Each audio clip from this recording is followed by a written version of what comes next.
Soyez tous bénis au nom de Jésus. Amen. Nous allons prier encore pour remettre ces moments entre les mains du Seigneur. Que le Seigneur soit lui-même au contrôle de tout ce qui va être dit en son nom. Que vraiment ça soit sa parole qui soit prêchée et non la parole d'un homme, non les pensées d'un homme, mais que ça soit vraiment le Seigneur qui parle. Parce que le Seigneur connaît mieux que moi les besoins de nous tous. Et le Seigneur est le seul qui est apte à pouvoir parler d'une façon irrévocable dans nos cœurs. Seigneur Dieu Tout-Puissant, Père, nous voulons encore célébrer ton nom et te rendre grâce parce que tu es glorieux, Seigneur. Père, tu nous as rachetés. Père, nous étions dans la boue de notre péché. Tu nous as amenés tels que nous étions jusqu'à toi, Seigneur, Père. Tu nous as donné une nouvelle robe, Seigneur, et tu nous as justifiés. Père, notre robe est blanche, Seigneur Dieu, mais tu nous demandes de la préserver blanche, Seigneur Père. Et pour cela, tu nous donnes ta parole, Seigneur, pour pouvoir être un guide, Seigneur, pour nous, pour pouvoir être une lampe, Seigneur, pour nous, pour pouvoir nous conduire, Seigneur, dans tes voies, pour que nous vivions d'une façon qui te soit agréable, Seigneur Dieu Tout-Puissant, parce que tu nous as rachetés à un grand prix pour que nous ne vivions plus pour nous-mêmes, Seigneur, mais que nous puissions vivre pour toi, Seigneur Dieu Tout-Puissant. Merci encore pour ces moments de méditation de ta parole, Seigneur. Viens encore, Seigneur, par ton Esprit Saint, Seigneur Dieu Tout-Puissant. Convainc nos cœurs, Seigneur Dieu, et explique-nous, Seigneur, cette parole, Seigneur, par le biais de ton Esprit, au nom de Jésus-Christ. Amen. Amen. Amen. Donc, on va poursuivre le message qu'on avait commencé la dernière fois. Donc, je crois qu'on avait parlé, si je me souviens bien, de la fondation d'un vrai chrétien né de Dieu. Et on avait dit que nous pouvons nous appuyer sur notre propre raisonnement pour croire que nous sommes chrétiens parce que nous allons quelque part tous les dimanches matins. Mais ce n'est pas dessus que nous devons nous appuyer. Nous pouvons penser que nous sommes chrétiens parce que nous savons prier, mais ça encore, ce n'est pas ce qu'il faudrait. Parce que lorsque nous lisons la parole de Dieu, c'est elle seule qui est capable de nous dire, de nous donner la définition même de ce que représente un chrétien. Et ça, on avait lu, je crois, c'était dans Acte 11 au verset 26, où on a vu que ce sont les païens qui ont appelé les disciples de Jésus chrétiens.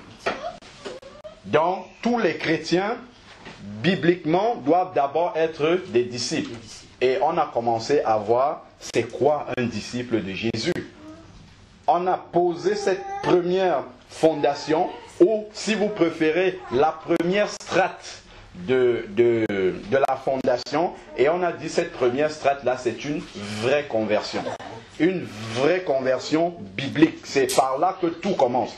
Parce que nous pouvons passer de nombreuses années dans le Seigneur, mais si notre fondation n'est pas bonne, on avait pris l'exemple des buildings qu'on bâtit, on a dit que si on veut monter un immeuble de près d'une centaine d'étages, la fondation ne va pas avoir la même solidité, la même rigidité, le même matériel, la même constitution que celle d'une maison sur laquelle on ne va pas élever des étages. Donc en fonction de la fondation que nous avons, la maison va être plus ou moins grande. Voilà, donc ça c'est ce qu'on a dit.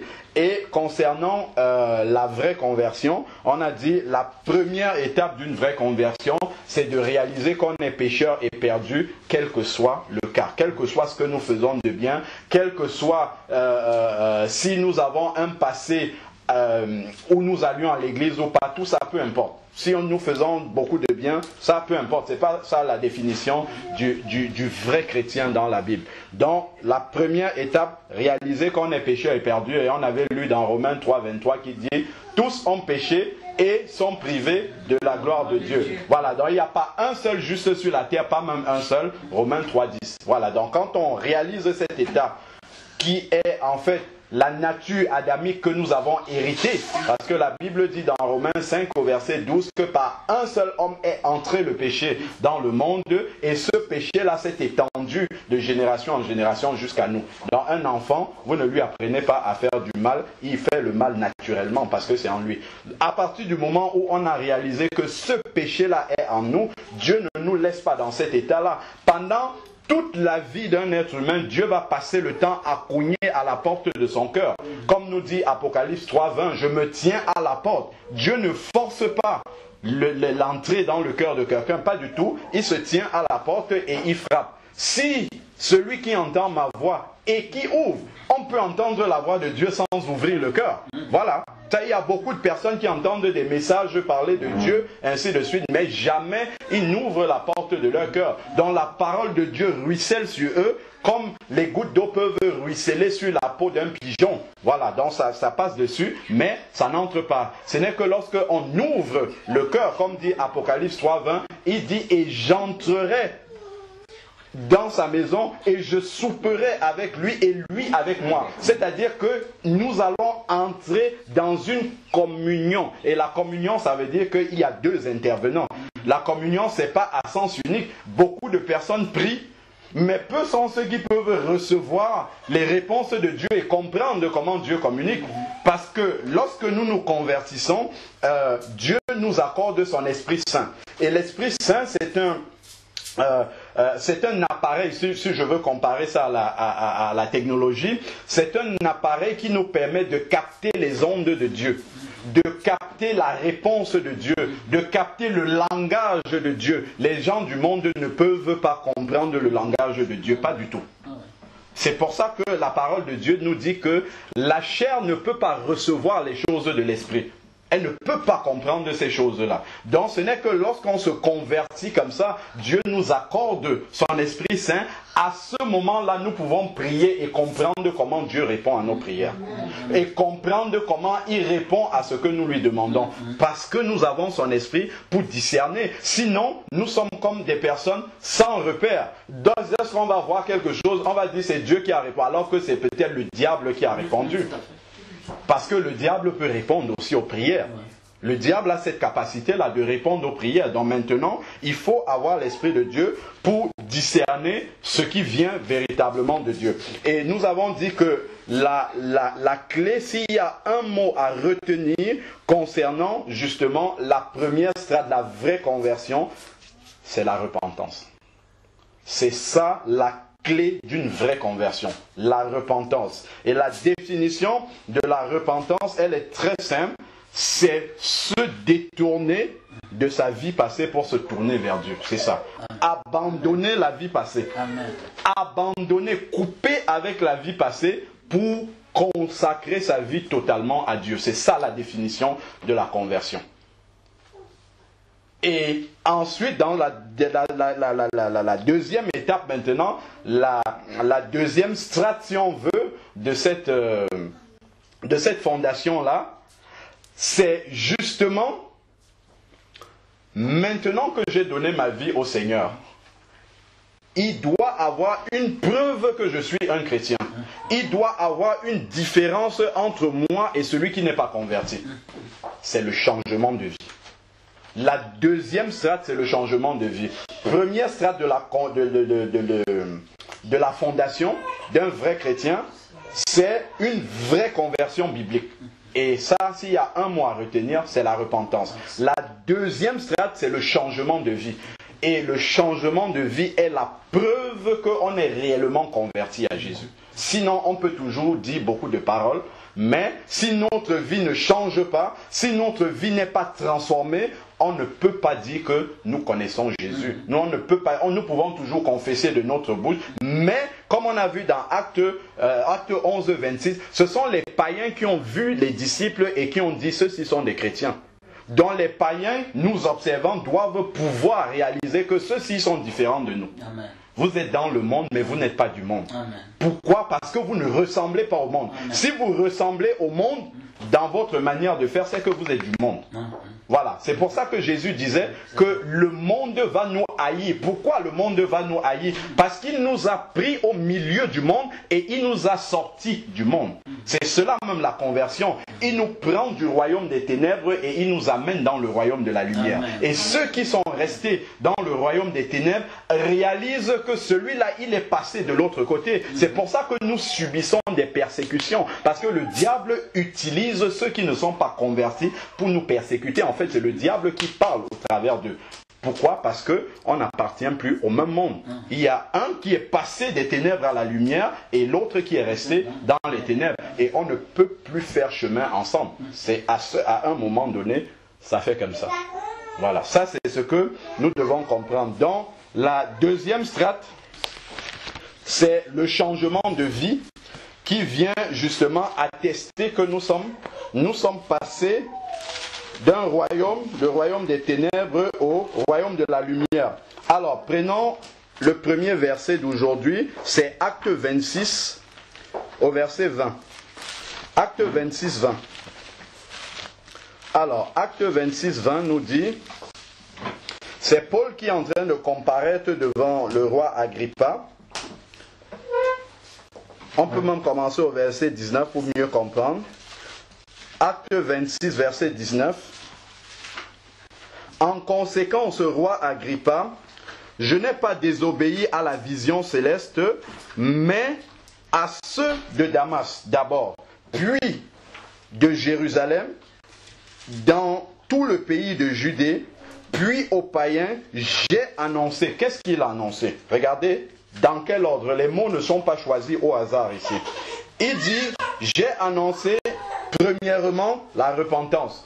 Deuxièmement, la conversion à Dieu. À Dieu. Il faut bien réaliser cette expression-là. Il a annoncé la conversion à Dieu. Il n'a pas annoncé la conversion à une église. Il n'a pas annoncé la conversion à une dénomination, mais il a annoncé la conversion à Dieu. Voilà. Donc, avec la pratique des œuvres dignes de la repentance. Et là, c'est sur cette expression-là qu'on va s'arrêter. Il y a la repentance, premier point, la conversion, accepter Jésus dans son cœur. Mais si ces deux-là, si on dit qu'on est repenti et converti et que cela n'est pas suivi, parce qu'il dit avec, on peut comprendre ce mot-là par suivi de la pratique des œuvres dignes de la repentance. Donc c'est la pratique des œuvres dignes de la repentance qui va nous montrer effectivement que notre conversion et notre repentance sont vraies. S'il n'y a pas ce suivi-là, ça veut dire que notre conversion et notre repentance ne valent rien du tout. Et je crois que c'est la même chose que Jean-Baptiste prêchait au début de son ministère. Si on prend dans Matthieu 3, on voit Jean le Baptiste a parlé aussi de cela. Matthieu 3, 8. Jean dit, produisez donc du fruit digne de la repentance et n'imaginez pas pouvoir dire nous avons Abraham pour père, car je vous déclare que de ces pierres Dieu peut susciter des enfants d'Abraham. Donc il ne suffit pas de confesser de sa bouche qu'on est chrétien pour dire que tout va bien et que non, il faut la pratique d'œuvres dignes de la repentance. Il faut la transformation, le changement de vie. C'est ça qui prouve qu'on est réellement des chrétiens.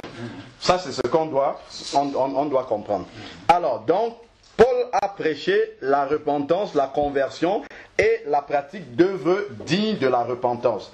Alors, maintenant, nous allons voir dans la parole de Dieu, ces œuvres dignes de la repentance, là, ça correspond à quoi?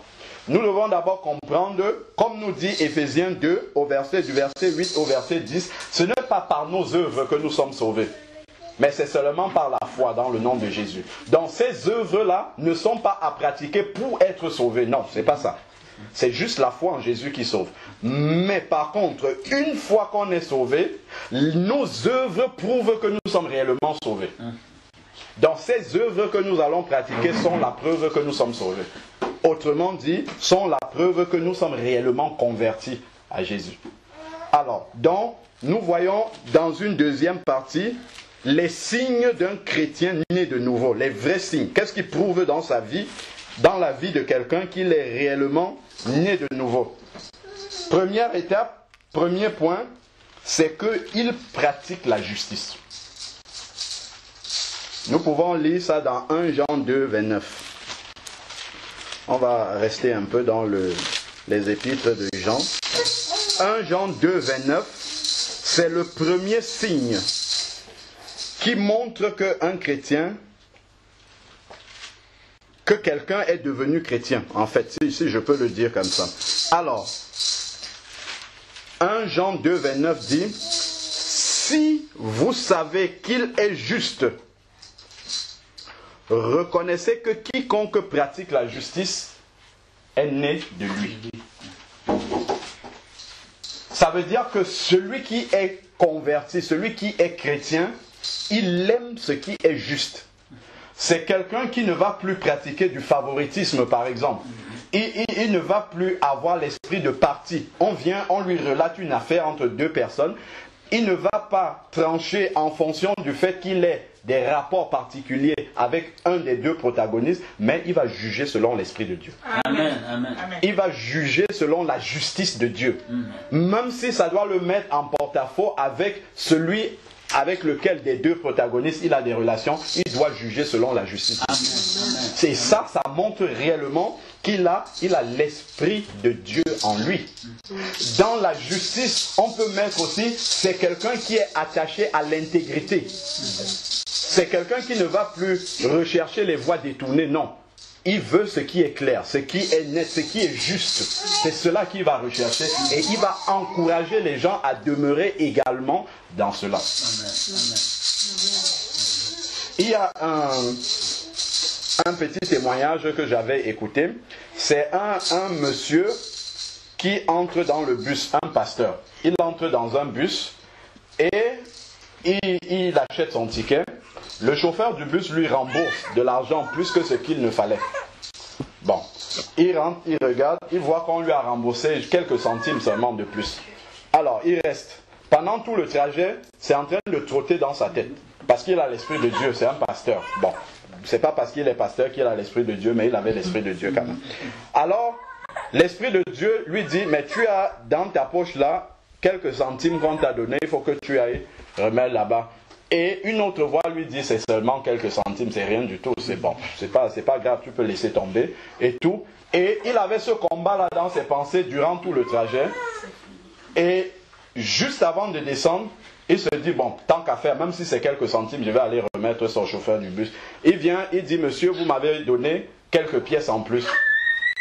Et le chauffeur du bus le regarde. Il lui dit, d'accord, ok, j'ai compris. En fait, je suis nouvellement arrivé dans cette ville et on m'a dit que l'église c'est là-bas et que c'est vous qui êtes le pasteur. J'ai fait exprès de vous donner un peu plus de monnaie pour voir si vous aurez l'intégrité de me rembourser le supplément. Maintenant que je sais que vous êtes intègre, dimanche je viendrai à l'église. Pour dire que sur des actes simples que nous commettons, que nous accomplissons, nous pouvons détourner les gens de Jésus ou les rapprocher de Jésus. Parce que la Bible dit que nous sommes des ambassadeurs de Jésus. Ambassadeur, ça veut dire quoi? C'est quelqu'un qui représente son pays dans une nation étrangère. Donc si vous voulez savoir comment les Chinois sont, allez à l'ambassade de Chine. Vous allez voir des Chinois et vous aurez une petite idée de comment les Chinois sont. Donc si on veut savoir comment Jésus est, on regarde les chrétiens. Amen. Amen. Ceux qui ne connaissent pas Jésus regardent les chrétiens et ils diront c'est comme ça que Jésus est. Donc si vous pensez que Jésus est malhonnête, faites la malhonnêteté et vous allez montrer cela aux gens. Parce qu'on ne peut pas dire quelque chose de notre bouche, annoncer un Jésus de notre bouche qui n'est pas le Jésus que nous vivons. Si nous sommes devant les gens, il y a une contradiction. Donc nous ne pouvons pas faire passer le message de Jésus aux gens comme ça. Rappelons-nous toujours que la première prédication que nous donnons aux gens, c'est notre vie. Amen. C'est la première prédication que nous donnons aux gens. Nous n'avons pas une autre prédication. On ne peut pas donner une prédication différente de notre vie aux gens. Ce n'est pas possible. C'est pour ça qu'on dit toujours que celui qui prêche la parole de Dieu, quand je dis prêcher, ce n'est pas forcément celui qui se met devant. C'est celui qui confesse la parole de Dieu aux gens. Celui qui témoigne, qui donne le témoignage de Jésus, ne peut pas amener ceux à qui il témoigne plus loin que là où il a été lui-même. Parce que son témoignage personnel est d'abord le premier toucher, la première façon, la première relation que ces gens auront avec Jésus, c'est au travers de lui, en regardant comment lui vit. Donc, quelqu'un qui est né de Dieu, qui est né de nouveau, s'attache à la justice, il abandonne la fraude derrière lui. Et il demande désormais à Jésus de lui ouvrir les portes pour qu'il puisse avancer d'une façon juste. Et il faut voir ici que dans le verset,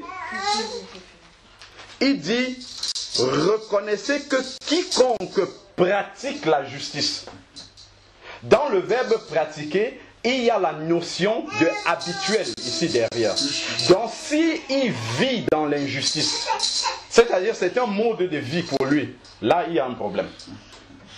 C'est quelque chose qu'il doit abandonner derrière lui et vivre devant la face de Dieu maintenant. Alors, la pratique de la justice, l'abandon de la fraude et d'être quelqu'un d'intègre, être entier. C'est ça qui prouve que nous sommes réellement des enfants de Dieu. C'est ce qui est écrit là.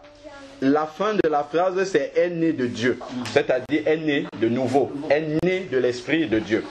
Voilà, alors prenons maintenant une deuxième caractéristique ou un deuxième signe d'un chrétien né de Dieu. Nous sommes toujours dans les épîtres de Jean, tournons d'une page au chapitre 4 et au verset, du verset 7 au verset 8. 1 Jean 4, 7, 8. Bien-aimés,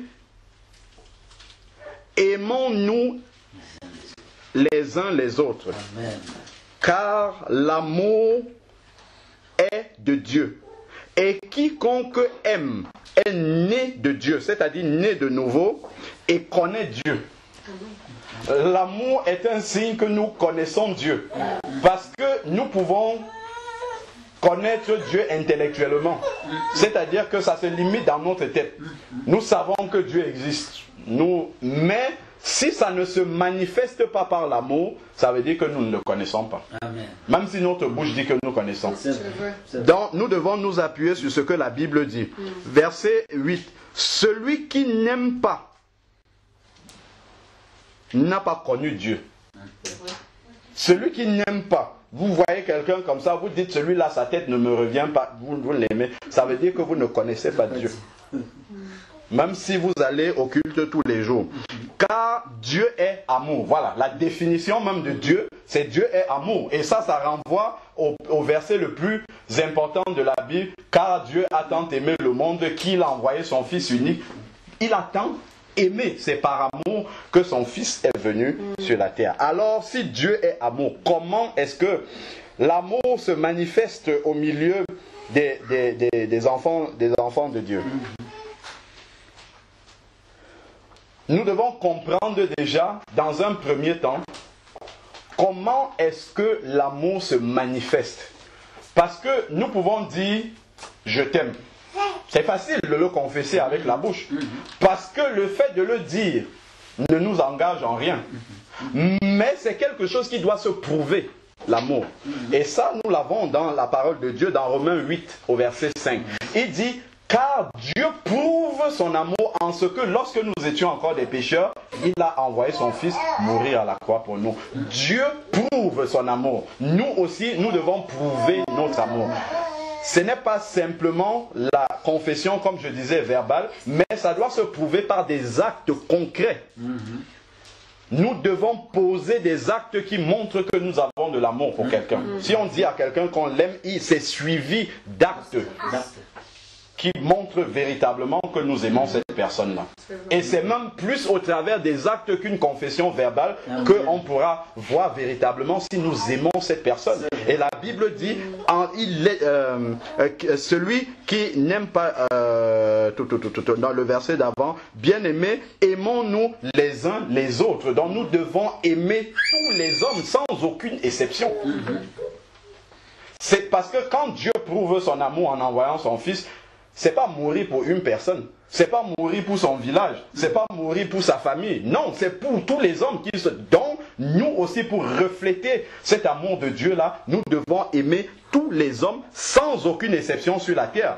Et nous avons un verset dans la parole de Dieu, c'est dans Romains 12 au verset 18, il nous dit « Tant que cela dépend de vous, soyez en paix avec tous les hommes sur la terre. » Amen, amen, c'est vrai. Donc si quelqu'un dit qu'il est un enfant de Dieu et qu'il y a une seule personne sur la terre avec laquelle il a des problèmes et ça dépend de lui, ça veut dire qu'il ne connaît pas Dieu. Amen. Ça c'est vrai. Si vous avez un problème avec quelqu'un et que vous n'avez pas fait la démarche qu'il fallait pour aller vers la personne, je ne suis pas en train de dire que on peut être en bon terme avec tout le monde, mais pour ce qui dépend de vous, vous devez avoir fait la démarche pour être en bon terme avec toutes les personnes. Si maintenant l'ascenseur ne revient pas, ça c'est le problème de la personne avec Dieu. Mais ce qui dépend de vous, la démarche doit avoir été totalement faite et réglée devant Dieu. Sinon, on ne peut pas se mettre dans la prière. Prier Dieu sachant qu'il y a une personne sur la terre que nous avons dans notre cœur comme prisonnier, ça ne peut pas marcher devant Dieu. Ce que la Bible nous dit, c'est dans Matthieu 5, au verset 16, que si nous ne pardonnons pas à nos frères, Dieu ne peut pas nous pardonner non plus. Nous pouvons prier comme nous voulons, mais nos prières ne dépassent pas le plafond. Donc, pour ce qui dépend de nous, nous devons toujours aller et faire tout ce qui est en notre possible pour que nous ayons la paix avec tous les hommes. C'est ce que la parole de Dieu nous demande. Même si les gens nous rejettent, souvent vous allez voir quelqu'un, vous lui dites que je vous ai pardonné, les gens pensent que c'est parce que vous reconnaissez que vous avez tort. C'est pas grave. C'est pas grave. C'est vous êtes un enfant de Dieu et eux ils ne sont peut-être pas des... C'est même pas peut-être, ils ne sont pas des enfants de Dieu, selon la parole de Dieu. Donc si quelqu'un refuse votre pardon, il ne peut pas être un enfant de Dieu. Ça c'est la Bible qui le dit. Même s'il dit qu'il est un enfant de Dieu. Donc vous faites cette démarche-là d'aller voir les personnes pour faire la paix. Et maintenant, dans la définition de l'amour biblique, on a dit Dieu prouve son amour en ce qu'il a envoyé son Fils. Son Fils n'est pas mort à la croix pour lui-même. Il n'est pas mort à la croix parce qu'il était un pécheur. Il n'est pas mort à la croix sans que ça ne lui coûte rien. Lui-même, il dit à Gethsemane que c'est une coupe. Il demande à Dieu si Dieu peut éloigner cette coupe-là. C'est une coupe amère. Donc, c'est un sacrifice qu'il a fait. Donc, nous aussi, à notre tour, nous devons aimer notre semblable de façon sacrificielle. C'est ce que la Bible nous demande. Nous ne devons pas aimer les gens seulement quand ça ne nous coûte rien, quand ça ne nous engage pas. Que juste comme ça, de façon, ça doit nous coûter l'amour pour les autres. Quand vous allez vous rabaisser pour demander pardon à quelqu'un, c'est quelque chose qui vous coûte dans votre amour propre. Mais vous devez le faire. Parce que Dieu vous demande de le faire. Nous devons, quand je dis vous, c'est comme si je ne suis pas contre. Nous devons le faire. Nous devons nous abaisser. C'est pour ça que la Bible dit, Jésus disait, si quelqu'un veut me suivre, qu'il renonce à lui-même, le moi d'abord doit être crucifié à la croix. Le moi n'existe plus. Parce que si le moi existe encore en nous, nous ne pouvons pas faire ce que la Bible nous demande. C'est impossible. Nous ne pouvons pas faire ça. Jamais, jamais. La première chose que Jésus crucifie à la croix, c'est le moi. Il le met à la poubelle. Ça meurt avec l'ancien homme. Et l'homme nouveau maintenant n'a plus le moi. Ce que la Bible lui demande de faire, il fait. Et dans l'expression de sacrifice, la signification même du sacrifice, d'aimer de façon sacrificielle, c'est que dans le sacrifice, il y a le renoncement aussi. Je renonce à quelque chose auquel j'ai droit. Le Seigneur Jésus était dans les cieux, dans le privilège, dans sa gloire. Il a renoncé à tout cela. Je crois que c'est dans Philippiens 2 qui nous est dit. Il a abandonné tout cela pour descendre. Il a renoncé à cette gloire-là pour venir naître dans une étable misérable pour nous. Donc il a abandonné quelque chose. Il a renoncé à un privilège. Et c'est ça que nous devons faire aussi. L'amour sacrificiel, c'est un amour qui renonce à des privilèges pour que d'autres en profitent. Amen. J'ai le droit à telle chose, mais je sais que ça va faire plaisir à mon frère, je laisse tomber. Je dis, mon frère, vas-y, prends. C'est ça l'amour même. Quand nous commençons à renoncer à ce à quoi nous avons droit, c'est là que nous commençons à comprendre réellement de quelle façon Dieu veut que nous aimons. Et ça commence par passer par le brisement. La mort à soi, c'est d'abord, on doit d'abord être brisé totalement pour que le moi soit enterré. Et à ce moment-là, ce genre de choses-là, on commence à le comprendre. Et malheureusement, Jésus dit, c'est dans Jean 13 au verset 17, que vous êtes heureux si vous connaissez ces choses, pourvu que vous les mettiez en pratique. Amen. Donc ce que je dis, c'est des choses qu'on sait, je ne dis rien de nouveau, mais c'est quand on commence à mettre cela en pratique que réellement, ça prend, l'amour de Dieu même prend forme dans notre cœur. Ça commence à se manifester réellement dans notre cœur. Donc il y a une manière d'aimer selon Dieu. La manière dont nous devons aimer, c'est selon Dieu, non selon les hommes. Et dans l'image du sacrifice, il y a la croix de Jésus. Nous voyons comment est une croix. Une croix, c'est deux bois, un vertical et l'autre horizontal. C'est l'image de notre amour. Notre amour doit toujours être en référence avec l'amour manifesté à la croix de Jésus. Ça veut dire cet objet-là, un vertical et l'autre horizontal. Verticalement, c'est l'amour que nous devons avoir pour Dieu. Mais si vous avez juste l'amour pour Dieu, votre croix est incomplète. Vous devez avoir l'amour pour les autres aussi. Et c'est ça qui fait que vous avez la marque de la croix dans votre vie. Donc quelqu'un ne peut pas dire, moi j'aime Dieu, mais les hommes je m'en fous. Non, impossible. Impossible. Et ça, on a d'ailleurs un verset qui nous dit, c'est dans 1 Jean 4 au verset 20. 1 Jean 4 verset 20, il dit, si quelqu'un dit, j'aime Dieu, et qu'il haït son frère, c'est un menteur. Car celui qui n'aime pas son frère qu'il voit, celui qui n'aime pas son frère qu'il voit, ne peut aimer Dieu qu'il ne voit pas. Sinon c'est un menteur, c'est écrit c'est un menteur. C'est-à-dire qu'il ne comprend pas lui-même ce qu'il est en train de faire. Il peut fermer les yeux et dire qu'il prie Dieu, mais il prie quelqu'un d'autre que Dieu. Parce qu'il ne connaît pas ce Dieu-là qu'il prie. C'est pour ça que ce que nous croyons, ce que nous appliquons dans notre vie chrétienne, doit toujours avoir pour fondement la parole de Dieu. Nous avons dit que quelqu'un qui est racheté vit maintenant non plus pour lui-même, mais pour Dieu. Et nous pouvons voir dans Philippiens 2, au verset 4, Philippiens 2, au verset 4, il y a quelque chose d'intéressant là aussi qui nous montre la manière dont Dieu demande d'aimer justement. Philippiens 2, 4, que chacun de vous, au lieu de considérer ses propres intérêts, considère aussi ceux des autres. Donc, lorsque nous sommes nés de nouveau, nés de Dieu maintenant, ce ne sont plus nos intérêts qui passent en premier, parce que notre vie, notre moi maintenant, c'est après. Nous devons d'abord considérer les intérêts de Dieu et ceux des autres. S'il faudrait que nous mettions les autres à l'aise et que nous-mêmes nous ne soyons pas à l'aise, c'est ce que nous devons faire. Pourvu que ça glorifie Dieu. Si c'est pour glorifier Dieu, nous devons le faire. Nous devons aller jusqu'à ce point-là. C'est un frère qui disait que la conjugaison céleste, ce n'est pas je, tu, il. Je, c'est moi. Tu, c'est mon prochain. Il, c'est Dieu. Voilà comment le monde nous apprend à conjuguer. Mais lui, il dit la conjugaison céleste, la conjugaison de Dieu, qui doit être la conjugaison des enfants de Dieu, c'est il, tu, je. Il, Dieu en premier, tu, mon prochain en second, et moi je viens après. Et c'est comme ça que je dois mettre la priorité dans ma vie. C'est de cette façon-là que je dois pouvoir, si je ne fais pas ça, et c'est ça qui sont les bases même qui permettent à un chrétien de grandir spirituellement rapidement.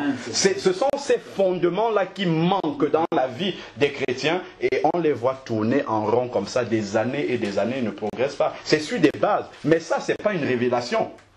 C'est pas une révélation que je suis en train de dire. Ce sont des choses que les gens savent, mais ils ne pratiquent pas. C'est tout. Ils ne pratiquent pas. Et si on ne pratique pas, on ne doit pas être étonné de ce que ça ne décolle pas spirituellement. On est toujours au même point. Alors que quand Dieu voit que ce sont des choses qui sont concrètes dans notre vie, il nous amène à une autre étape, une étape supérieure. Il nous révèle des mystères beaucoup plus grands et ainsi de suite. C'est comme ça que nous grandissons avec le Seigneur. Mais si les bases ne sont pas là, l'amour, c'est la base même du chrétien. Souvent, les gens peuvent être remplis de révélations, mais l'amour, simplement, ils ne l'ont pas. L'amour selon Dieu. Et ça c'est très important. Je disais tout à l'heure que s'il y a une personne sur la terre envers qui qu'on déteste, qu'on n'aime pas, envers qui on a du remords, qu'on rejette, ça prouve qu'on ne connaît pas Dieu et qu'on n'est pas né de nouveau. Quand je dis ça, ça paraît peut-être un peu cru et un peu dur, mais la Bible nous donne un verset clairement que j'ai noté ici, c'est 1 Jean 3 de 14 à 15. 1 Jean 3, 14 à 15 nous dit « Nous savons que nous sommes passés de la mort à la vie. » Ça, c'est la définition de la conversion. On parlait tout à l'heure de passer du royaume des ténèbres au royaume de la lumière. C'est la même chose, passer de la mort à la vie. La mort étant le royaume des ténèbres, la vie étant le royaume de la lumière, c'est-à-dire le royaume de Dieu. Nous savons que nous sommes passés de la mort à la vie parce que nous aimons les frères. Ça, c'est le témoignage que nous sommes nés de nouveau. Celui qui n'aime pas demeure dans la mort. Celui qui n'aime pas demeure dans la mort. C'est-à-dire, il demeure inconverti. C'est ce que la Bible dit. Ce n'est pas moi qui suis en train de le dire. Verset 15 maintenant. Quiconque a de la haine pour son frère est un meurtrier. Donc, ce n'est pas celui qui va commettre le meurtre seulement. Ça, c'est celui qui va jusqu'au bout. Mais juste avoir de la haine, détester quelqu'un dans son cœur, avoir du ressentiment pour quelqu'un, Jésus lui dit que nous sommes déjà meurtriers. Je pense que Jésus l'a même dit dans Matthieu 5. Si nous disons raka à notre frère, nous sommes déjà un meurtrier. Donc, ça va jusque même dans l'intention. Alors, donc, quiconque a de la haine pour son frère est un meurtrier. Et vous savez que quiconque... vous savez qu'aucun meurtrier n'a la vie éternelle demeurant en lui. Ça, c'est la définition du chrétien. Le chrétien, c'est quelqu'un qui a la vie éternelle en lui. Qui demeure en lui. Donc, on ne peut pas dire que nous sommes chrétiens et nous avons plein de gens ou même une seule personne que nous n'aimons pas. Ça, c'est pas la vérité, ça. C'est pas la vérité de la parole de Dieu. Alors, nous pouvons aussi lire, puisque nous sommes dans 1 Jean 2.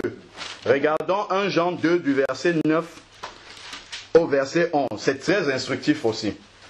1 Jean 2 verset 9. Celui qui prétend être dans la lumière, tout en haïssant son frère, est encore dans les ténèbres. C'est-à-dire qu'il croit qu'il est converti, il croit qu'il est chrétien, mais il n'aime pas son frère. Il est en fait encore inconverti, mais lui croit qu'il est dans la lumière. Verset 10, 1 Jean 2, 10.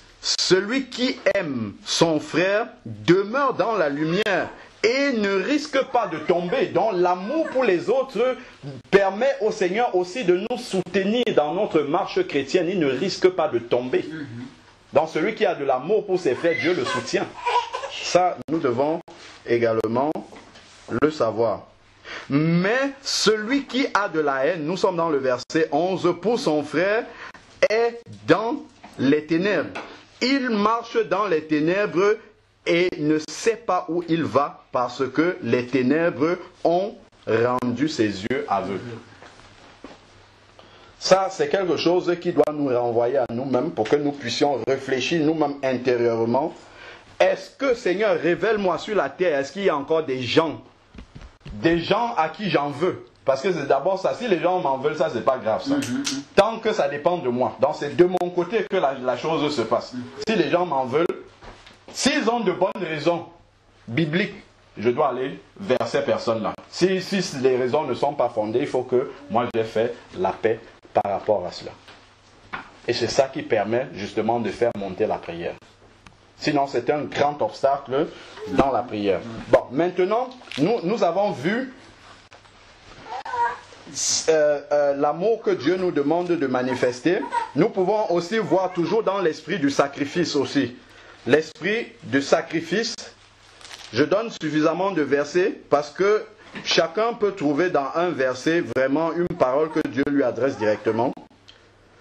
nous pouvons prendre dans 1 Jean 3, nous sommes toujours dans 1 Jean 3, au verset 16. À ceci, nous avons connu l'amour. C'est l'amour de Dieu. C'est qu'il a donné sa vie pour nous. Nous aussi, nous devons donner notre vie pour les frères. C'est-à-dire que nous devons nous sacrifier pour les autres.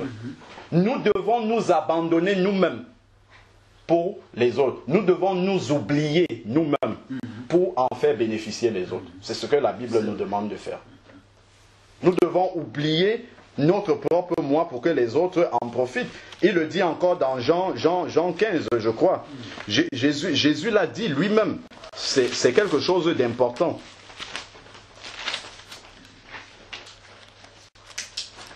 Jean 15 au verset 13 dit: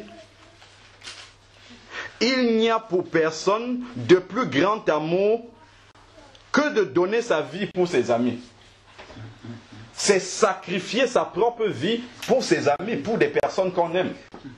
C'est ce que la Bible nous dit.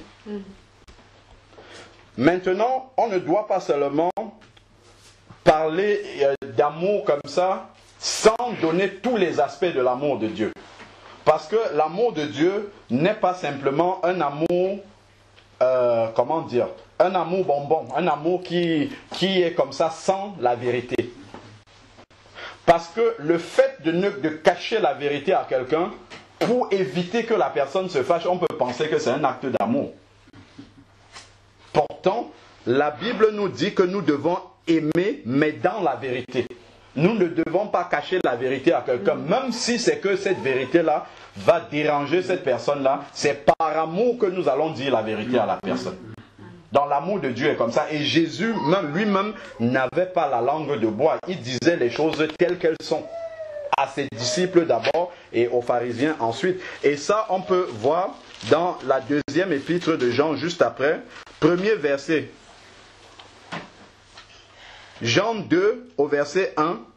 L'ancien acquéria l'élu et à ses enfants que j'aime dans la vérité. J'aime dans la vérité. Donc je dois pouvoir lui dire la vérité. Le chapitre juste à côté aussi. 3 Jean, premier verset. L'ancien Agaius, le bien-aimé que j'aime dans la vérité. Je dois pouvoir dire la vérité. Et nous voyons que le livre d'Apocalypse, qui est un livre chargé de jugement que Dieu a annoncé, a donné la révélation de ce livre à l'apôtre Jean, et c'est l'apôtre de l'amour. Donc il a donné à quelqu'un qui a beaucoup d'amour pour qu'il puisse dire des choses difficiles aux gens. Donc pour pouvoir dire des choses aussi difficiles, il faut être rempli d'amour. On doit pouvoir dire la vérité, mais dire cette vérité avec amour. Donc c'est ça. C'est pas qu'on doit cacher, c'est pas celui qui ne dit pas la vérité, qui cache de peur de froisser les gens. C'est pas lui qui manifeste l'amour de Dieu. Mais celui qui manifeste l'amour de Dieu, ça doit être complet. C'est-à-dire pouvoir également dire la vérité. Ça fait partie de l'amour de Dieu, peu importe les conséquences que ça va faire. Tant que c'est pour l'intérêt et l'avancement du royaume de Dieu, on doit pouvoir. D'ailleurs, Jésus n'est pas mort à la croix parce qu'il disait des mensonges. Ou alors qu'il disait des choses que les gens voulaient entendre. Il est mort à la croix justement parce qu'il disait la vérité et c'était des choses que les pharisiens et les autres religieux qui étaient là ne voulaient pas entendre.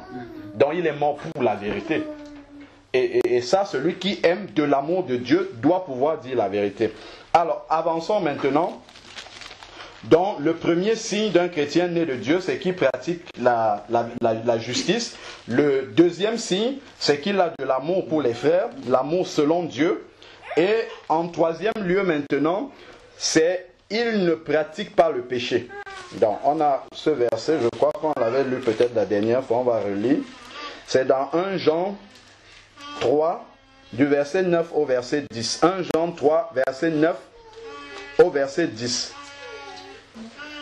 Quiconque est né de Dieu ne commet pas le péché. Parce que la semence de Dieu habite en lui. Parce que l'Esprit de Dieu, en fait, c'est ça qu'il appelle la semence. L'Esprit de Dieu est en lui et donc il ne commet pas le péché. Et il ne peut pécher, en fait. Quand on comprend bien dans le contexte, c'est qu'il ne pratique pas de façon habituelle le péché. Avant de se convertir, comme on disait la dernière fois, le péché était un mode de vie pour nous. En fait, parce que nous on n'appelait même pas ça péché. C'était une façon de vivre. Une façon de vivre qui déshonore Dieu, ça veut dire qu'on vit de façon habituelle dans le péché. Mais à partir du moment où on se convertit, l'Esprit de Dieu vient habiter en nous. Et maintenant, nous avons cette sensibilité-là aux choses qui ne glorifient pas Dieu. Aux choses que Dieu n'aime pas. Nous sommes sensibles. Quand nous avons commis un péché, pour celui qui a l'Esprit de Dieu, nous ne pouvons plus prier. Si nous venons, c'est comme si vraiment tous les yeux sont braqués sur le péché que nous avons commis. Parce que nous savons que Dieu est au courant de ce que nous avons fait. Voilà véritablement comment quelqu'un reconnaît qu'il a l'Esprit de Dieu en lui. C'est que dès qu'il a commis un péché, il est mal à l'aise. Personne ne l'a vu, mais il est mal à l'aise. Il sent qu'il y a quelque chose entre Dieu et lui et qu'il faut qu'il règle le plus rapidement possible. C'est pour ça que nous avons le sang de Jésus. Mais nous n'allons pas aller pécher parce que nous avons le sang de Jésus. Attention. Verset 10. C'est par là que se manifestent les enfants de Dieu et les enfants du diable. Celui qui vit ouvertement dans le péché révèle qu'il n'est pas un enfant de Dieu, il est un enfant du diable. C'est ce que la Bible dit. Mais celui qui est un enfant de Dieu ne vit plus dans le péché. Le péché devient un accident dans sa vie. Et dès que cet accident-là s'est produit, involontairement, il va demander pardon à Dieu. Tout de suite. Pour que Dieu efface et lave sa robe, pour que sa robe redevienne blanche et qu'il demeure dans la communion avec Dieu. Quiconque ne pratique pas la justice n'est pas de Dieu non plus. De même que celui qui n'aime pas son frère. Bon, ça c'est un résumé. Donc je crois qu'on a bien compris que le péché c'est quelque chose que Dieu haït, c'est-à-dire de faire sa propre volonté et non de faire la volonté de Dieu. Regardons, puisque nous sommes toujours dans les épîtres de Jean, le chapitre 3 verset 6. 1 Jean 3, 6. Quiconque demeure en lui, c'est-à-dire en Dieu, ne pêche pas. Quiconque pêche ne l'a pas vu et ne l'a pas connu. C'est-à-dire que si je demeure dans un péché que le Saint-Esprit m'a révélé déjà, ça veut dire que je ne connais pas Dieu. Je dois, même s'il faut que je me mette à genoux, que je recherche la face de Dieu jusqu'à ce qu'il m'aide. Parce qu'il y a des péchés qu'on a du mal à abandonner. Il faut demander le secours du Seigneur pour qu'il nous aide à sortir de cette situation-là, afin que nous puissions véritablement nous approcher de Dieu, purifiés de ces péchés-là. Sinon, nous ne pouvons pas entrer dans la présence de Dieu. Nous voyons par exemple dans l'image de l'Ancien Testament, le temple de Dieu, qui est le temple du Saint-Esprit aujourd'hui. Le temple était composé de 3 parties.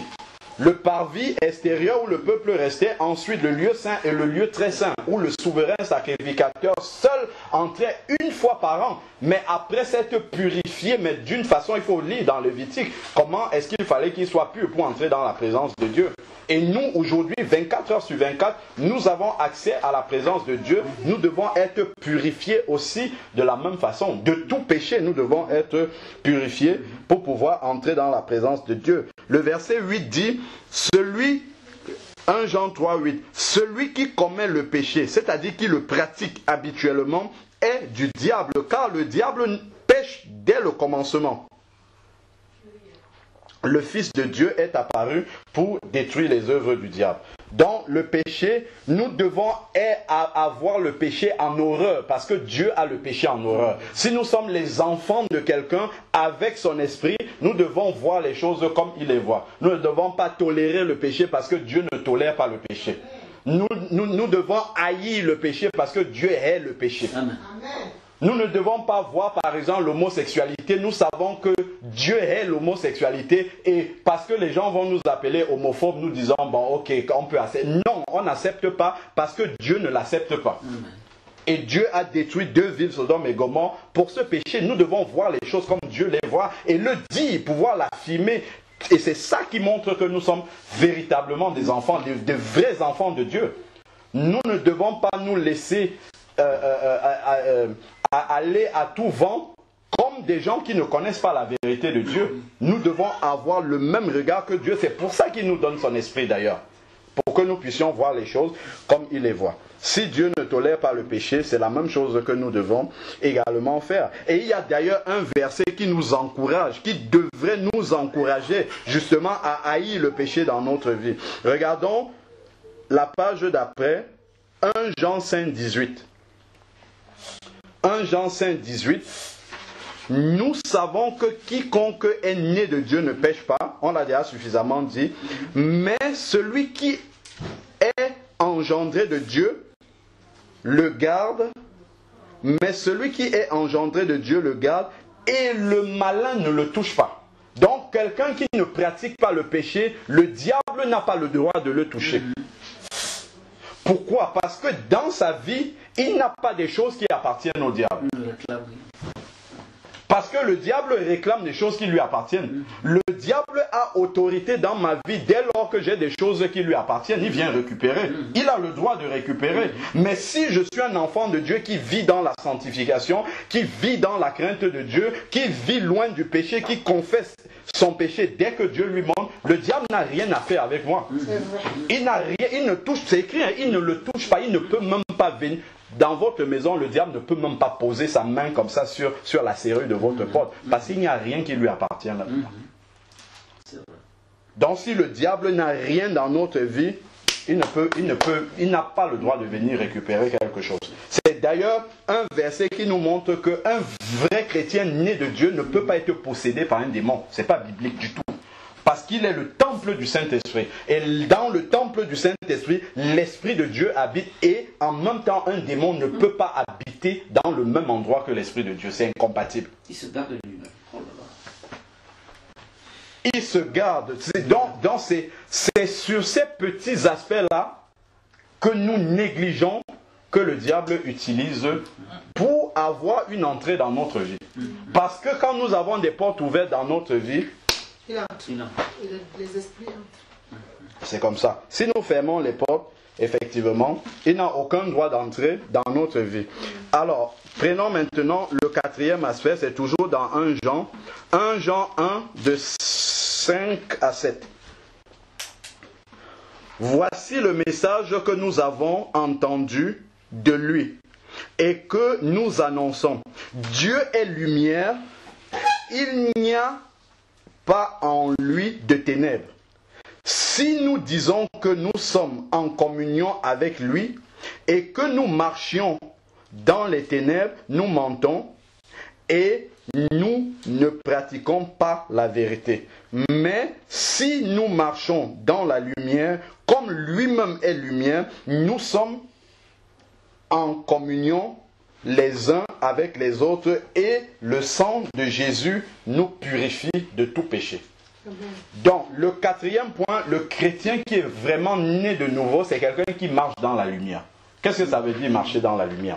C'est quelqu'un qui a conscience à partir du moment où l'Esprit de Dieu est en lui, qu'il vit sa vie chrétienne devant Dieu. Il ne vit pas devant les hommes.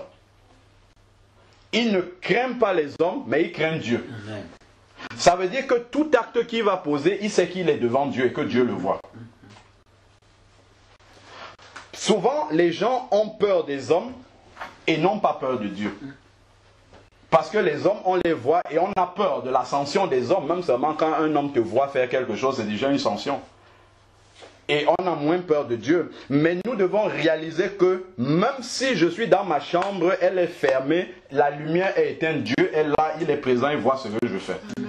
Donc, dès lors que j'ai cette conscience-là, toute ma vie, tout ce que je fais, je sais que je suis devant Dieu en fait. Je suis comme un livre ouvert devant lui. Peu importe là où je suis, même si les hommes ne savent pas ce que j'ai fait, Dieu lui le sait. Donc à partir de ce moment-là, ça réglemente totalement ma vie chrétienne. Donc peu importe si je suis à l'église, au travail, dans la rue, partout, Dieu est présent. Donc je dois être la même personne partout. Ma vie ne doit pas être une vie d'hypocrisie. Ma vie doit être la même, peu importe là où je suis. Je suis la même personne. Si je parle de Dieu ici, je dois pouvoir parler de Dieu ailleurs. Je ne dois pas cacher ça dans ma poche parce que je suis arrivé dans un lieu où on ne parle pas de Dieu. Non, je suis la même personne partout. Il y avait ce monsieur qui était dans sa voiture avec sa fille. Il traverse dans un village et il regarde un jardin qui était sur le bord de la route et il voit, il y avait des choux, plein de choux là et tout. Il dit ça c'est bien, ça, ce n'était pas un chrétien. Il faut que je prenne les choux. Il garde sa voiture, c'était dans une propriété privée. Il garde la voiture et il laisse sa fille faire le guet pour regarder, dire à sa fille, tu regardes partout, si quelqu'un vient, tu me dis. Voilà. Donc, il est en train de ramasser les choux. Au bout d'un moment, il se tourne, il demande à sa fille là-bas, si quelqu'un vient, est-ce que... Elle dit non, il n'y a personne qui vient, papa. Il insiste, il dit, est-ce que tu as bien regardé partout et tout? Elle dit, oui, papa, j'ai regardé partout, mais il y a un endroit où je ne peux pas regarder. Il s'énerve là-bas, il dit, mais je t'ai dit de regarder partout. Pourquoi est-ce qu'il y a un endroit? C'est où cet endroit-là? Montre-moi pour que moi-même je vérifie. Et la fille fait ça. Elle n'arrive pas à lever la tête. Elle montre le ciel. Elle dit, je ne peux pas regarder là-bas en haut parce qu'il y a quelqu'un qui nous voit. C'est une petite fille qui dit ça à son père. Le papa a laissé tomber les fruits, les choux, et il est parti. Il a eu une vraie leçon de sa vie et c'est comme ça qu'il s'est converti. C'est un témoignage de conversion. Parce que Dieu lui a parlé au travers d'un enfant. Que sache que ta vie est devant moi. C'est pas parce qu'il n'y a personne qui te voit, mais moi je suis là et je vais et je vois ce que tu fais. Et ça c'est la conscience que nous devons avoir toujours, que notre vie elle est étalée devant Dieu à tout moment. Et ça nous amène à marcher vraiment d'une façon que Dieu aime. Si nous sommes dans une situation qui est compliquée, qui est difficile, où on peut être amené à se compromettre, il faut se tourner vers Dieu. Et demander à Dieu la solution, de nous aider à ne pas nous compromettre. Ça c'est vraiment quelque chose d'important. Nous ne devons pas faire en disant Dieu va comprendre. Non, Dieu ne veut pas ça. Alors nous prenons toujours marcher dans la lumière de Dieu. Regardons dans Job, même dans l'Ancien Testament, c'est quelque chose qui existe déjà. Dans le livre de Job, le chapitre 34 au verset 21, Job 34, 21 dit, « Car Dieu porte les yeux sur les voies de l'homme. » Dieu porte les yeux sur les voies de l'homme et il regarde tous ses pas, pas un seul tout. Ça veut dire que tout ce que nous faisons, c'est étalé et exposé devant Dieu. Job 34 au verset 21. Regardons maintenant dans Marc 4 du verset 21 au verset 23. C'est important de voir ces choses-là parce que souvent nous avançons dans notre vie chrétienne la tête baissée, pourtant les bases, nous avons négligé, nous négligeons les bases et nous piétinons, nous ne comprenons pas pourquoi nous piétinons. Marc 4 du verset 25 au verset 23. Du verset 23, pardon. Non, 21 à 23, exactement. Marc 4, 21 à 23 nous dit... je suis dans Matthieu... Marc 4, 21, ouais, j'étais dans Matthieu. Voilà, alors... Matthieu 5, 15. Voilà, aussi. Alors, dans Marc 4, verset 21, il leur disait encore, « Est-ce que la lampe se met sous le boisseau ou sous le lit? N'est-ce pas sur le chandelier? Car il n'est rien de caché qui ne doive être manifesté, rien de découvert qui ne doive venir au regard du jour. Si quelqu'un a des oreilles, qu'il entende. » Voilà. Donc, rien de tout ce que nous faisons dans l'obscurité ne va rester caché. Ça viendra à la lumière de Dieu. Et souvent, Dieu expose plus ses enfants que les non-chrétiens. C'est-à-dire qu'un enfant de Dieu qui va se compromettre, qui va peut-être commettre un vol, Dieu va faire qu'on l'arrête pour qu'il ait honte et qu'il sache que ce n'est pas bien. Pourtant, un païen peut faire ça, Dieu laisse tomber. Il laisse. Mais pour ses enfants, il est exigeant. Il est exigeant envers ces choses-là. C'est pour ça qu'il faudrait que nous comprenions. Nous pouvons lire encore dans Romains 2 au verset 16 où la même chose nous est rappelée, combien c'est important pour le Seigneur que nous marchions dans la lumière. Romains 2, 16.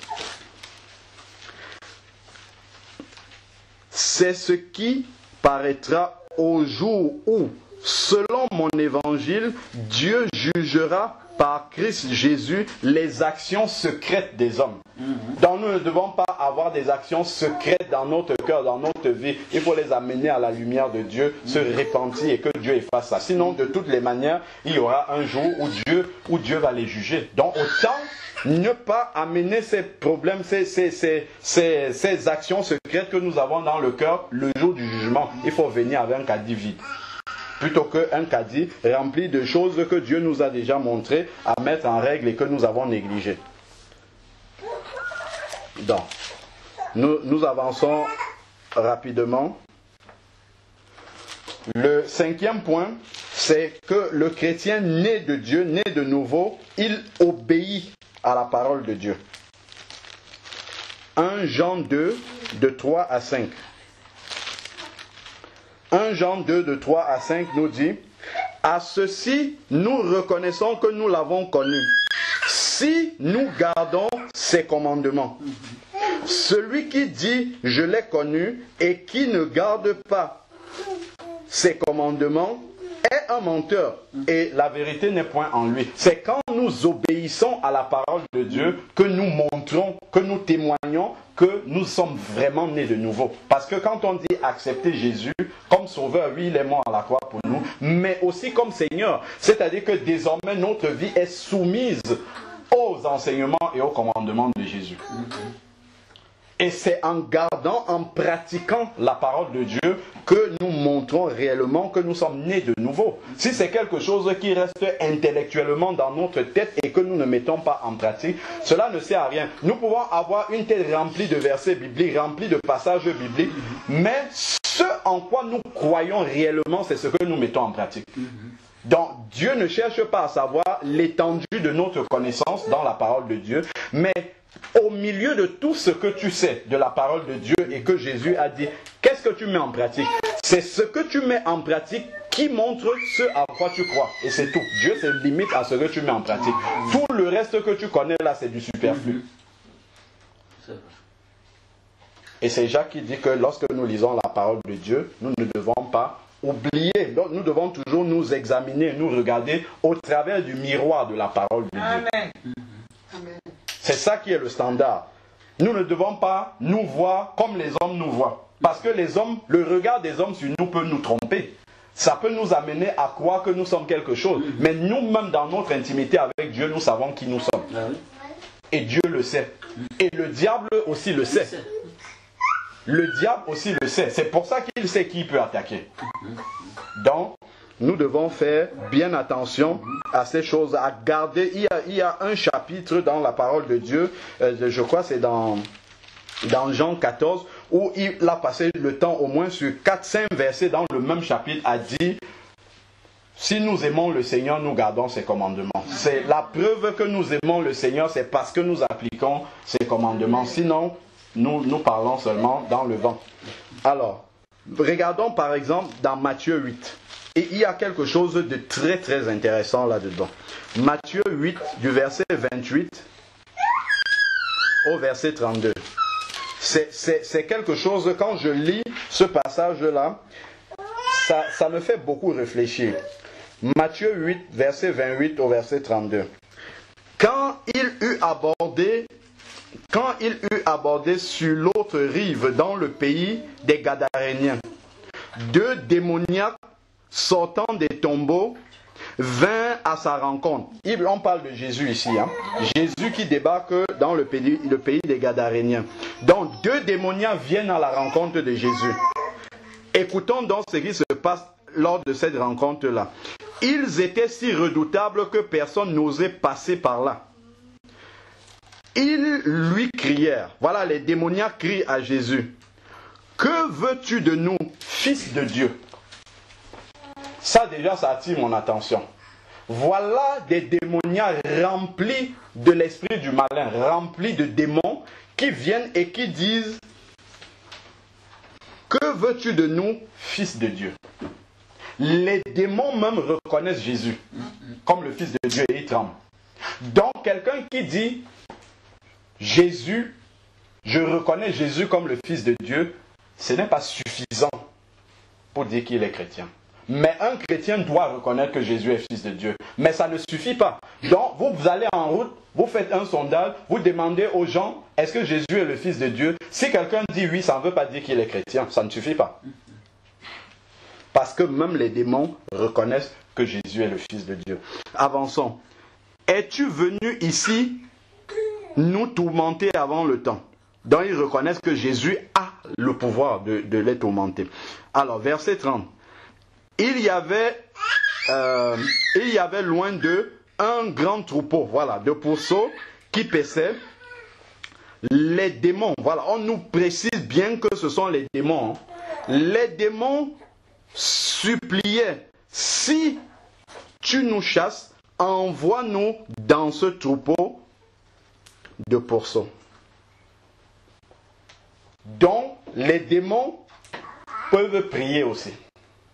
Dans ma version, c'est même marqué les démons priaient. Ah, voilà. Là, c'est même encore plus clair. Donc, si quelqu'un prie Jésus, ce n'est pas suffisant pour dire qu'il est chrétien. Parce que quand quelqu'un qui est païen regarde quelqu'un prier, il dit voilà un chrétien. Non, pas du tout. Puisque les démons peuvent prier ici. Donc, ce n'est pas encore suffisant de reconnaître que Jésus est fils de Dieu. C'est important, c'est indispensable, mais ce n'est pas suffisant. Même quelqu'un qui prie ou qui chante, puisqu'on dit chanter, c'est aussi la prière. Donc, même quelqu'un qui chante des cantiques chrétiens, ça ne suffit pas pour dire qu'il est chrétien. Puisque les démons peuvent faire la même chose. Et regardons donc ce qui se passe après. Verset 32, il leur dit, allez, il sortit et entrait dans les pourceaux. Alors, tout le troupeau se précipitait du haut de l'escarpement dans la mer et il périt dans les eaux. C'est-à-dire que les démons ont prié et Jésus a exaucé la prière des démons. Ça, c'est une grande leçon ici. Parce que souvent, quand quelqu'un prie et qu'il voit l'exaucement, il dit « Je suis chrétien puisque Dieu m'entend ». Dieu entend même les démons. Dieu peut exaucer même les démons. Dieu exauce les non-croyants. D'ailleurs, voilà. Dieu exauce les non-croyants. Donc, prier et voir les ossements n'est pas suffisant pour dire qu'on est un enfant de Dieu. Parce que souvent, quelqu'un peut vivre dans le péché. Il peut être dans le péché. Dieu lui a déjà révélé qu'il faut qu'il change, qu'il arrête. Mais comme il voit ses prières exaucées, il dit, bon, ça veut dire que Dieu est d'accord avec ce que je fais. Erreur. Puisque ici, on a les démons qui ont l'exaucement aussi à leur prière. Donc, ce n'est pas parce qu'on est exaucé que Dieu approuve notre vie.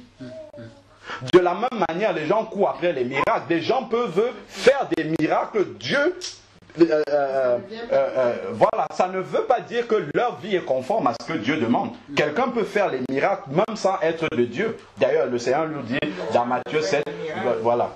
Même le diable peut faire des miracles. Voilà. Les magiciens de Pharaon ont fait des miracles. Donc, nous devons savoir cela. Dans Matthieu 7, il nous dit, ce ne sont pas tous ceux qui disent Seigneur, Seigneur qui entreront forcément dans le royaume des cieux. Matthieu 7, 21.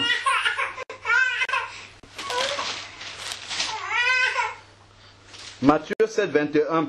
Quiconque me dit Seigneur, Seigneur n'entrera pas forcément dans le royaume des cieux, mais celui-là seul qui fait la volonté de mon Père. C'est ça, c'est la pratique des commandements de Jésus et la justice de Jésus qui montre réellement que nous sommes sauvés et que nous avons la vie éternelle. C'est cela qui le montre. Donc pour prouver qu'on est chrétien, ça va au-delà des paroles. Ça ne se limite pas uniquement à des paroles.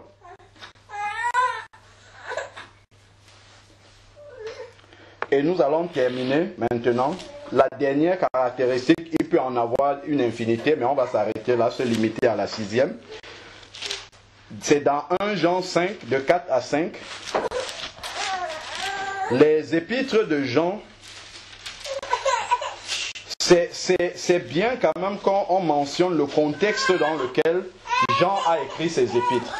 Parce que il y a des faux docteurs qui s'étaient introduits dans l'église et qui prêchaient, après que les apôtres soient passés, qui prêchaient qu'une fois qu'on est converti, Une fois qu'on a accepté Jésus comme Seigneur et Sauveur, on peut vivre comme on veut. On peut pécher, il n'y a plus de problème. Dès qu'on a été sauvé un jour, c'est bon.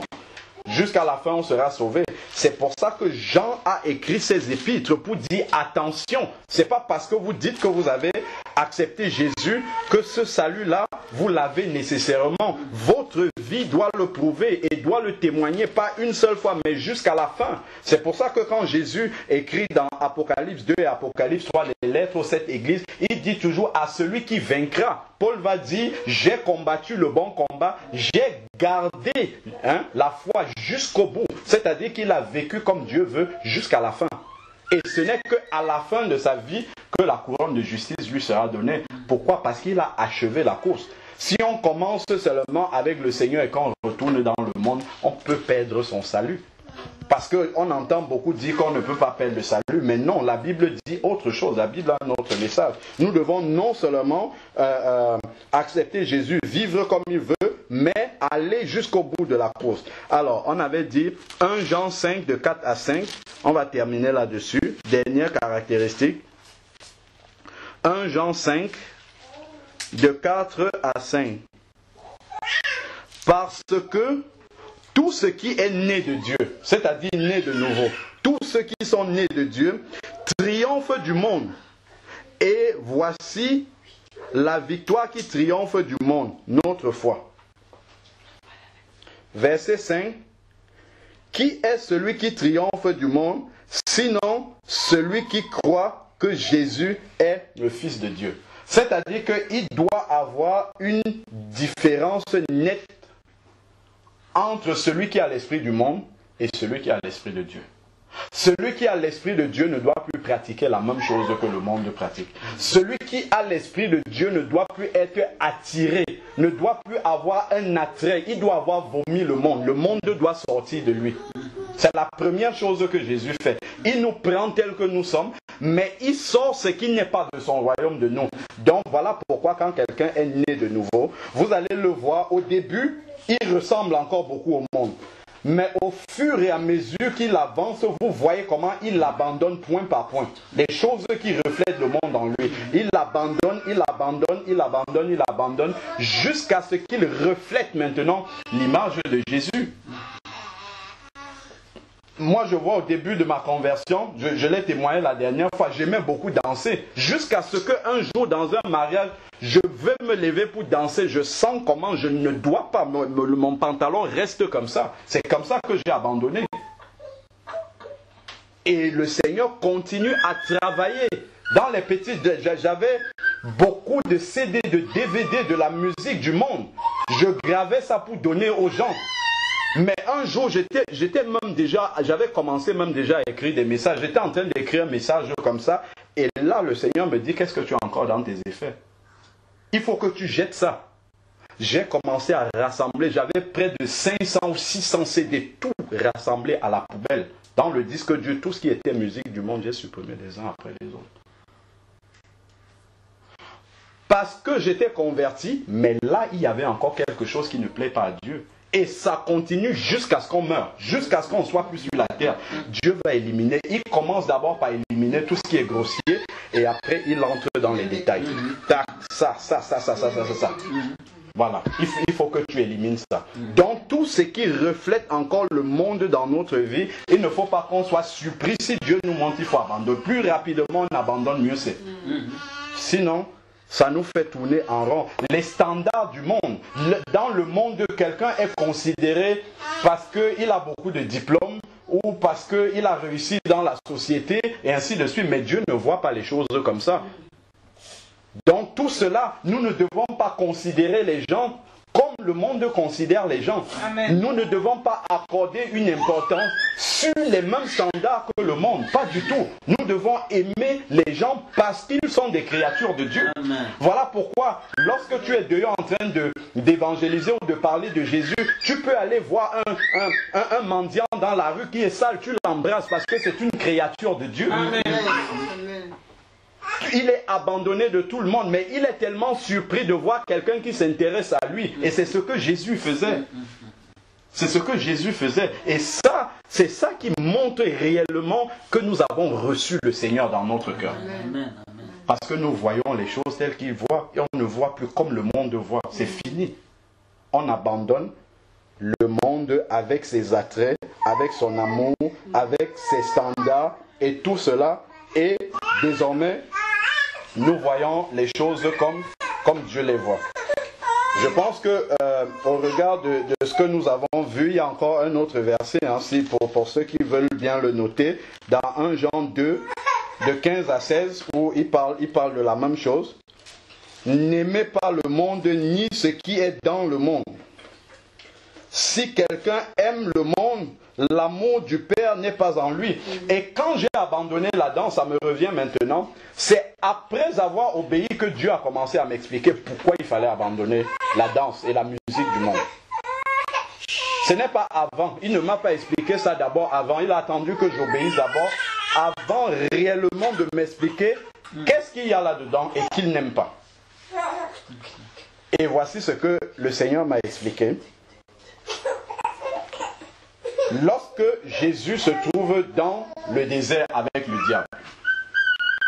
le diable lui dit, prosterne-toi et adore-moi, je vais te donner les royaumes de ce monde. Et Jésus lui répond, tu adoreras le Seigneur ton Dieu et tu le serviras lui seul. Ça nous montre que il y a deux personnes qui réclament l'adoration des hommes. Dieu et le diable.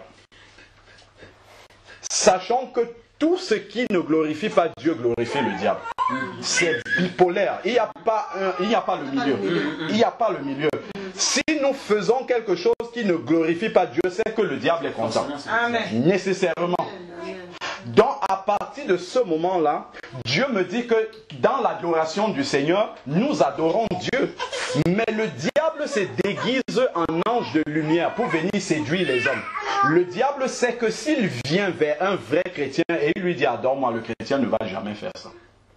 Donc le diable va passer par des chemins détournés pour amener quand même le chrétien à l'adorer d'une façon détournée. Donc lorsque nous louons le Seigneur, la louant, les chants que nous élevons, les cantiques glorifient Dieu. Mais la musique du monde, par qui est-elle inspirée? Les paroles qui sont dites dans cette musique-là, qui les a inspirées? Le but pour lequel cette musique-là est chantée, c'est pour faire quoi? Pour glorifier la chair.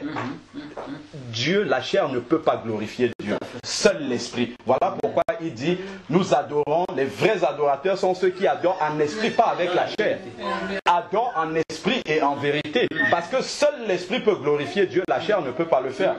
Or, la musique du monde, elle est faite pour glorifier la chair. Voilà pourquoi, quand vous voyez quelqu'un danser, il se trémousse sur la piste, on dit il est endiablé. C'est pas anodin. C'est pas anodin. Il est endiablé. Il est rempli du diable, de l'esprit du diable. Et ça, on le dit en dansant sans s'en rendre compte. Mais il faut avoir l'esprit de Dieu pour en juger. Parce que seul l'esprit de Dieu peut juger. Et les gens sont ignorants parce que c'est une séduction du diable. Donc, une manifestation comme ça où on est en train de danser sur la musique du monde, c'est un culte d'adoration à Satan. Voilà ce que Dieu m'a dit. C'est un culte d'adoration à Satan. Mais les gens qui sont là ne le savent pas. C'est à ce point-là que Dieu hait cette chose-là. Et ça fait mal de voir quand les enfants de Dieu dansent encore dessus. Mais il faut que Dieu puisse révéler à chacun. Parce que quand le diable commence dans la séduction, il faut que Dieu vienne avec son esprit et lève le voile sur cette séduction-là pour que les enfants de Dieu puissent discerner et arrêter de faire ces choses-là. Parce que Satan est content. Vous avez vu dans le livre de Job, Dieu dit, est-ce que tu as vu mon serviteur Job? Satan dit, oui, je l'ai vu. Allons le tenter. De la même façon, quand les enfants de Dieu sont endiablés, comme on dit dans la musique du monde, Satan jubile devant Dieu. Il dit, regarde tes serviteurs, ils sont en train de m'adorer. Vous imaginez comment le cœur de Dieu peut être triste de voir ces choses-là. Souvent dans certains, on voit même des pasteurs, des serviteurs qui sont censés avoir l'esprit de Dieu. Ils sont là aussi, ils dansent, ils adorent Satan. Mais ils ne savent pas. Ils ne savent pas qu'ils sont en train d'adorer Satan. Mais ça fait pleurer le cœur de Dieu. Mais je suis sûr que Dieu, il le révèle à ses enfants. Mais souvent, on ferme l'oreille. On dit non, c'est trop. Si la conversion maintenant, c'est qu'on doit abandonner la musique du monde, à quoi est-ce qu'on va se tourner? C'est parce qu'on ne connaît pas encore suffisamment Dieu. Dieu est pleinement suffisant pour remplacer tout ce sur quoi nous nous appuyons dans ce monde par autre chose. Tous les manquements, comme elle le dit, Dieu les comble. Aujourd'hui, nous avons des centres d'intérêt. Avant, je pensais que si je n'allais pas en boîte de nuit, c'était la fin du monde. Aujourd'hui, aucune envie, rien. Le samedi, soit tu es assis chez toi, soit tu suis un enseignement, tu écoutes un enseignement, tu lis ta Bible et Dieu te remplit, ça ne te manque même pas. Pourquoi? Parce qu'à la base, tu as décidé de faire sortir cette chose. Amen. C'est d'abord la décision. Dieu peut te révéler une chose, mais il ne te révèle que cela lorsque tu as pris la décision d'obéir d'abord. Peu importe ce qu'il va te montrer, mais si dans ton cœur tu as le désir d'obéir, Dieu te révèle les choses parce qu'il sait que quand il va te les révéler, tu vas obéir et tu vas avancer. Mais s'il voit dans ton cœur que tu es encore attaché au monde, il ne te le révèle pas, ça ne sert à rien du tout. Ça ne sert à rien du tout.